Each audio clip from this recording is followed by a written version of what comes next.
Hello guys, start करते हैं बेटा न्यू लेक्चर ऑक्सीजन फैमिली में, लेक्चर नंबर 6 है ना। लास्ट लेक्चर में हमने ओजोन फैमिली की प्रॉपर्टीज कर ली थी बेटा, रिएक्शंस भी कर ली थी।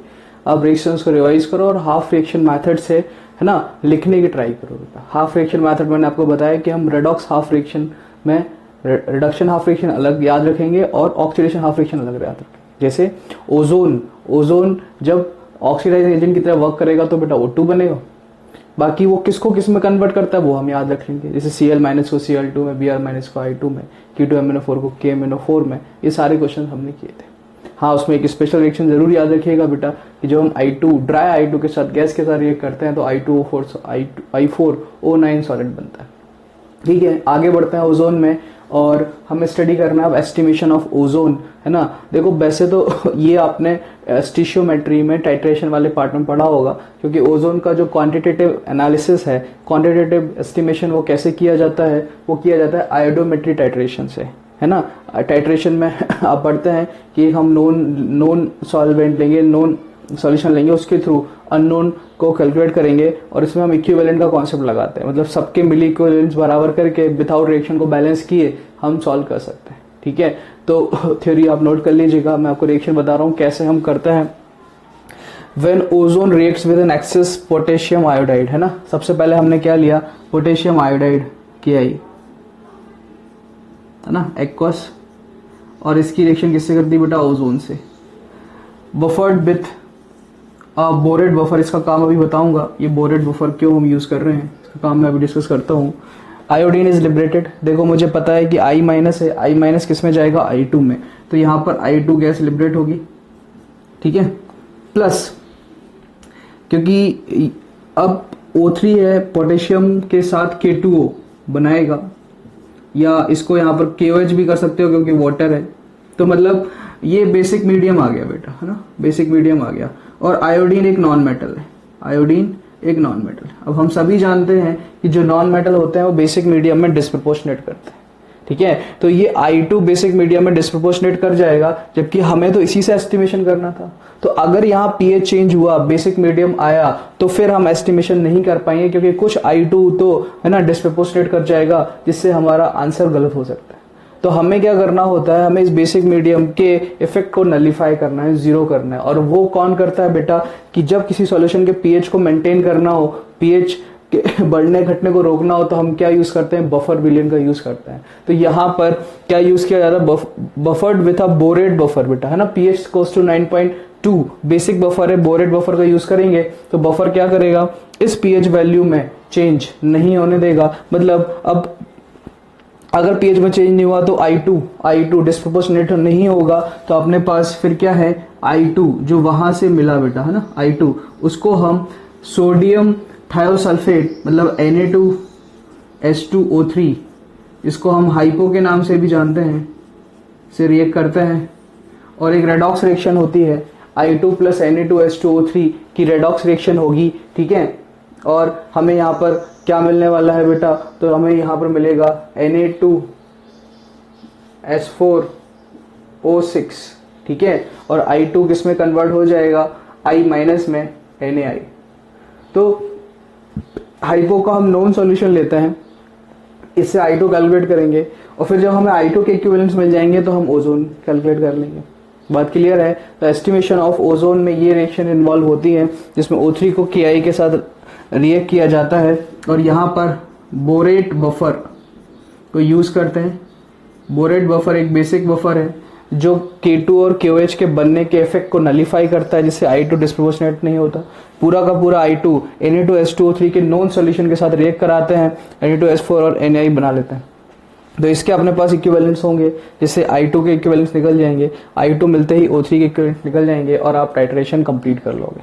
बात क्लियर हो गई होगी बेटा। तो इम्पोर्टेंट मेथड है एनसीईआरटी में, as it is line by line मैंने वही आपको पढ़ाया। ठीक है, तो आयोडोमेट्रिक टाइट्रेशन है, इसमें हमारा नॉन सॉल्यूशन क्या है, तो वो सोडियम थायोसल्फेट है। किसके साथ करते हैं, तो ओजोन की रिएक्शन पोटेशियम आयोडाइड के साथ करते हैं, बट यहाँ पर बोरेट बफर होना जरूरी है। कभी लैंग्वेज में पूछ ले तो क्या पता होना चाहिए कि बोरेट बफर क्यों यूज करते हैं, क्योंकि बेसिक मीडियम जनरेट हो जाता है। अगर हम बफर यूज नहीं करेंगे तो I2 डिस्प्रोपोर्शनेट हो जाएगा, तो यहाँ पर फिर आंसर गलत हो जाएगा बेटा। बात क्लियर है, क्योंकि I2 फिर और भी कई रिएक्शंस कर रहा होगा। ठीक है, तो आप जल्दी से इस थ्योरी को नोट करें, रिएक्शंस को ही नोट करें, फिर हम आगे कंटिन्यू करते हैं।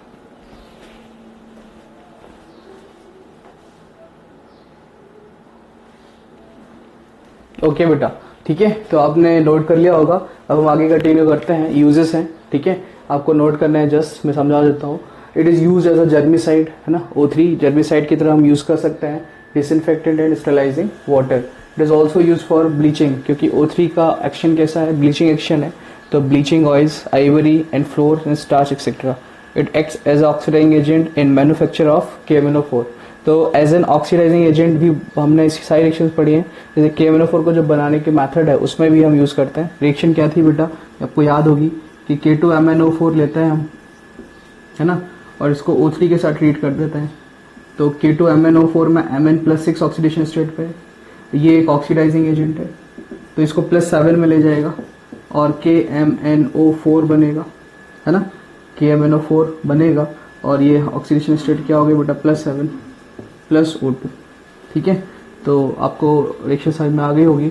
KMnO4 के प्रिपरेशन मेथड में भी हम किसको यूज़ करते हैं, ओजोन को यूज़ करते हैं, ठीक है। तो जल्दी से आप ये थ्योरी पॉइंट यूजेस नोट करें बेटा, फिर हम आगे प्रोसीड करते हैं। ओके,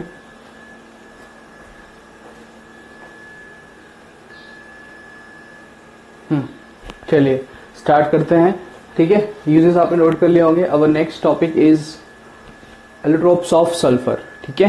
देखो सल्फर के अगर एलोट्रोप्स की हम बात करें, ठीक है, सल्फर के एलोट्रोप्स को अपन 2 पार्ट में डिवाइड कर सकते हैं बेटा। एक तो इसके जो एलोट्रोप्स होते हैं वो क्रिस्टलाइन है, क्रिस्टलाइन सल्फर, और दूसरा हमारे पास क्या होगा बेटा, एमॉर्फस सल्फर। आई होप आप इन दोनों के मीनिंग जानते होंगे। क्रिस्टलाइन मतलब एक रेगुलर स्ट्रक्चर होगा, लेकिन एमॉर्फस में कोई रेगुलर स्ट्रक्चर प्रेजेंट नहीं होगा, ठीक है। तो crystalline sulphur and amorphous sulphur. अब इसके एलोट्रोप्स बहुत सारे हैं, अगर आप सर्च करोगे नेट पे बहुत सारे हैं, तो लेकिन जो हमारे सिलेबस में होंगे हम वही पढ़ेंगे केवल, ठीक है। तो अपने पास में पहला है क्या, है ना, रोम्बिक सल्फर, और दूसरा है मोनोक्लिनिक। केवल सॉलिड स्ट्रक्चर के बेसिस पे ये नेम है। इसको हम अल्फा सल्फर भी कहते हैं और इसको बीटा सल्फर कहते हैं। तो क्रिस्टलाइन में अपने पास 2 है बेटा, एक तो रोम्बिक सल्फर, दूसरा मोनोक्लिनिक सल्फर। एमॉर्फस सल्फर, है ना, एमॉर्फस सल्फर अपने पास कई टाइप के हैं, जैसे एक तो colloidal sulphur,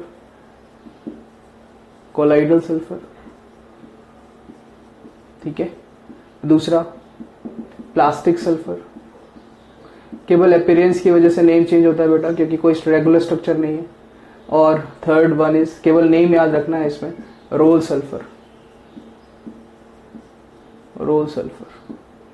colloidal sulphur, plastic sulphur and roll sulphur. तो अब बात कर लेते हैं कुछ प्रॉपर्टीज की, है ना। क्रिस्टलाइन में, रोम्बिक और इसमें देखिए, बोथ आर एसिड मॉलिक्यूल्स, मतलब कि जो आपका रोम्बिक सल्फर है और मोनोक्लिनिक सल्फर है, दोनों ही किस मॉलिक्यूलर फॉर्म में एग्जिस्ट करते हैं, एसिड। और एसिड में फिर अरेंजमेंट उनका अलग अलग हो जाएगा, एक रोम्बिक अरेंजमेंट होगा, दूसरा मोनोक्लिनिक अरेंजमेंट होगा, इसलिए हमने उसको अल्फा सल्फर और बीटा सल्फर का नेम दिया, है ना। एसिड मॉलिक्यूल्स हैं तो इनका शेप जो होता है वो कैसा होता है ना, क्राउन शेप, है ना। ये स्ट्रक्चर तो आप पहले से ही पढ़ते आ रहे हैं, जब से आप ये पढ़ते हैं कि इसकी एटोमिसिटी 8 होती है और ये ऑक्टा एटॉमिक है, तो कैसा होता है बेटा, क्राउन शेप। अच्छा, ऐसा नहीं है, सल्फर H2 से लेकर H20 तक मिलता है अलग अलग टेम्परेचर्स पे, बट सबसे ज्यादा जो कॉमन अकरेंस है, सबसे ज्यादा कॉमन अकरेंस है वो किसका है बेटा, S8 के फॉर्म में। तो जो दोनों सल्फर है, रोम्बिक और मोनोक्लिनिक, वो क्या है आपके पास, S8 मॉलिक्यूल्स हैं। अब हम एक चीज लिख सकते हैं कि both are insoluble in water, है ना। क्यों, वाटर क्या है अपना, पोलर है, और ये कैसे होंगे बेटा, नॉन पोलर, तो कि दोनों के दोनों वाटर में इनसॉल्युबल होंगे और मैं क्या लिख सकता हूँ, both are soluble in CH2। अब देखो CH2 अपना नॉन पोलर है, ठीक है, carbon disulphide is non polar in nature and ये भी कोवेलेंट है, नॉन पोलर है। तो लाइक डिजोल्व लाइक कॉन्सेप्ट से हम ये बोल सकते हैं कि दोनों के दोनों क्या होंगे, CH2 में डिजोल्व होंगे। मतलब alpha sulphur beta sulphur water में डिजोल्व नहीं होते, लेकिन दोनों रोम्बिक और मोनोक्लिनिक के अल्फा बीटा किस में डिजोल्व हो जाते हैं बेटा, CH2 में डिजोल्व हो जाते हैं, ठीक है। तो इसके बाद हम आगे प्रॉपर्टी बढ़ाते हैं। देखो अब मैं इसी के नीचे आप लिखते जाइएगा, मैं यहाँ लिख रहा हूँ, जो अपने पास अल्फा सल्फर है, ठीक है, ये बीटा सल्फर में कन्वर्ट हो जाता है कितने, 369 केल्विन पर। तो alpha sulphur beta sulphur 369 kelvin, इसी टेम्परेचर को हम ट्रांजिशन टेम्परेचर कहते हैं, ट्रांजिशन टेम्परेचर कहते हैं। मतलब इस टेम्परेचर पर दोनों एग्जिस्ट करेंगे। 369 से नीचे जाने पर हमारा कौन सा फॉर्म बढ़ेगा बेटा, अल्फा फॉर्म होगा ज़्यादा। 369 से ज़्यादा हम टेम्परेचर बढ़ाएंगे तो बीटा फॉर्म की तरफ हम जाएंगे। तो जो 369 केल्विन टेम्परेचर है, इसको क्या कहा जाता है बेटा, ट्रांजिशन, है ना। तो अब एक चीज़ समझना कि इसका जो सबसे स्टेबल फॉर्म है, मोस्ट स्टेबल फॉर्म, वो कौन सा होगा, अल्फा सल्फर होगा, है ना। लेस स्टेबल आपका क्या हो जाएगा बेटा, बीटा सल्फर होगा। देखो बनाते कैसे है, सुनना, केवल थ्योरी पॉइंट है। क्या, अल्फा सल्फर को गर्म किया जाता है और मेल्ट कर दिया जाता है। जैसे आप मेल्ट करोगे अल्फा सल्फर को, किसका मेल्टिंग पॉइंट 385 केल्विन है, तो हम उसको जैसे ही मेल्ट करते हैं अल्फा सल्फर को, तो एक डिश लेते हैं बेटा, डिश, है ना।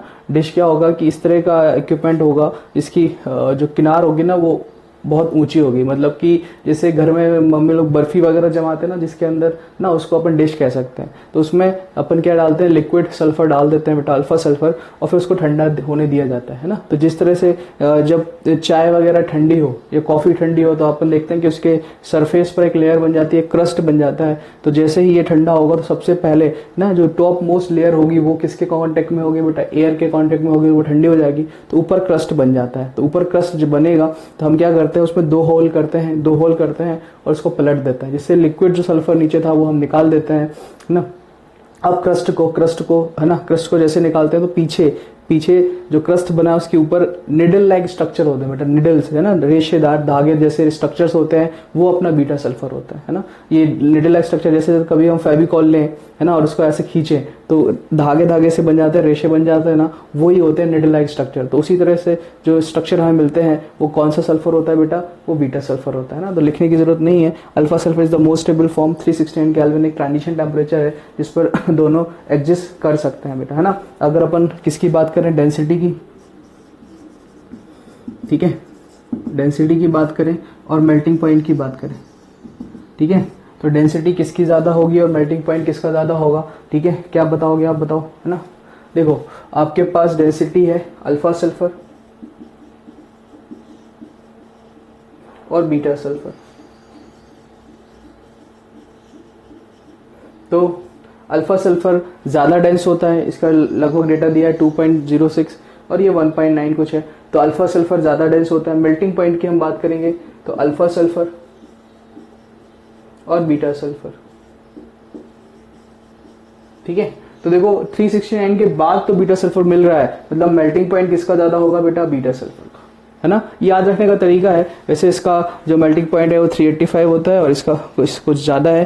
तो मेल्टिंग पॉइंट किसका ज्यादा होगा, बीटा सल्फर का। डेंसिटी किसकी ज्यादा होगी, अल्फा सल्फर की। इंपॉर्टेंट पॉइंट है, ठीक है। तो सारे थ्योरी पॉइंट्स आप नोट करिए बेटा, फिर हम आगे प्रोसीड करते हैं।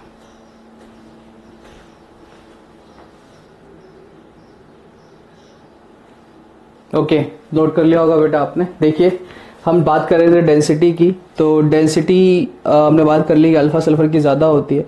मेल्टिंग पॉइंट मैंने डेटा लिख दिया है 385.5 केल्विन और 393 केल्विन। तो बीटा सल्फर का मेल्टिंग पॉइंट ज़्यादा होता है।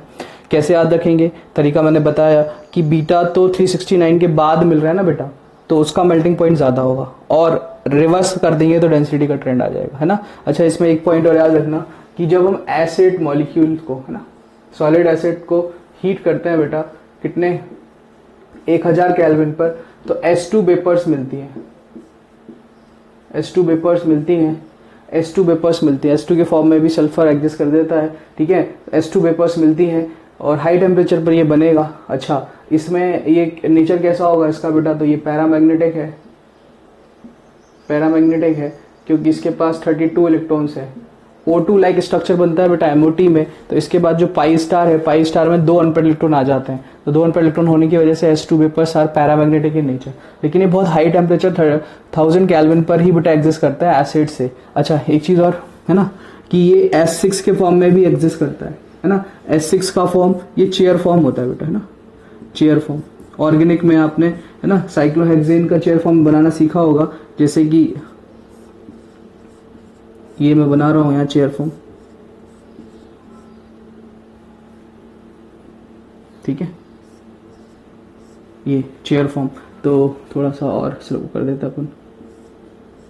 चेयर फॉर्म में S6 में चेयर फॉर्म के फॉर्म में एग्जिस्ट करता है। तो S8 कैसे होगा बेटा, आपके क्रॉन शेप हो गए, S2 वेपर से 1000 में बनेगी, S6 चेयर फॉर्म में भी सल्फर रहता है, बट सबसे ज्यादा स्टेबल जो है वो S8 है बेटा, है ना। ये बात क्लियर हो गई होगी आपको। अब हम है ना इस पार्ट को रफ करके आगे बढ़ते हैं और थोड़ी सी बात किसकी कर लेते हैं बेटा, देखो थोड़ी सी बात कर लेते हैं किसकी, कोलाइडल सल्फर की। कोलाइडल सल्फर तो मैंने आपको पहले भी बताया हुआ है कि किसी भी केमिकल रिएक्शन में जो हम सल्फर बनाते हैं वो क्या है, कोलाइडल सल्फर है। जैसे मैंने H2S की रिएक्शन कर दी SO2 के साथ, है ना, तो हम जानते हैं यहाँ -2 ऑक्सीडेशन स्टेट +4 ऑक्सीडेशन स्टेट से सल्फर और वाटर बनता है।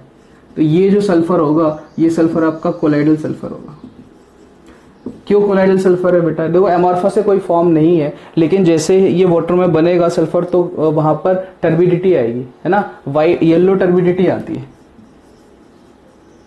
येलो टर्बिडिटी आती है। टर्बिडिटी का मतलब क्या है, देखो एक होता है प्रेसिपिटेट जो नीचे बैठ जाए, एक होती है टर्बिडिटी जो तैरता रहे। तो ये जब पानी में तैरेगा, है ना, तो सरफेस केमिस्ट्री में पढ़ेंगे इस तरह के सॉल्यूशन को हम कोलाइडल सॉल्यूशन कहते हैं। तो ये कोलाइडल सॉल्यूशन बनेगा। दूसरा, प्लास्टिक सल्फर कैसे बनाया जाता है बेटा, सल्फर को मेल्ट करके, है ना, सडन कूलिंग करते हैं वाटर में डाल के, तो उसका अपीयरेंस प्लास्टिक जैसा हो जाता है, उसको हम प्लास्टिक सल्फर कहते हैं। रोल सल्फर क्या होता है कि इस तरह से सल्फर के चौक जैसे रोल, है ना, हाई प्रेशर पे सल्फर को कंप्रेस करके ट्रांसपोर्टेशन के लिए, है ना, किस फॉर्म में लेके आ जाते हैं। देखो कोई यूनिक फॉर्म नहीं है, तो क्या होगा, है ना, डेंसिटी बहुत कम होगी। अब ट्रांसपोर्टेशन के लिए प्रॉब्लम होगी, तो सल्फर को वेट कम है, सल्फर को हम क्या करते हैं हाई प्रेशर पर, है ना, रोल्स चौक जैसे होती है, जैसे मार्कर है, ऐसे रोल्स बना के, है ना, और ट्रांसपोर्टेशन पर्पस के लिए यूज करते हैं। तो नेम है बस, अपीयरेंस पर डिपेंड कर रहा है, रोल सल्फर, प्लास्टिक सल्फर और कोलाइडल सल्फर। इनमें कोई भी यहाँ पर कोई भी रेगुलर स्ट्रक्चर नहीं होगा बेटा, तो ऐसी कोई यूनिक प्रॉपर्टीज नहीं है जिनको हमें स्टडी करना है, ठीक है। ये कैसी होती है, येलो टर्बिडिटी आती है, टर्बिडिटी मतलब सल्फर पानी में तैरेगा, मतलब कोलाइडल सॉल्यूशन बनाएगा, सेडिमेंट नहीं होगा, ठीक है। बात क्लियर हो गई होगी। तो जल्दी से ये कुछ पॉइंट और नोट करें, फिर हम आगे प्रोसीड करते हैं।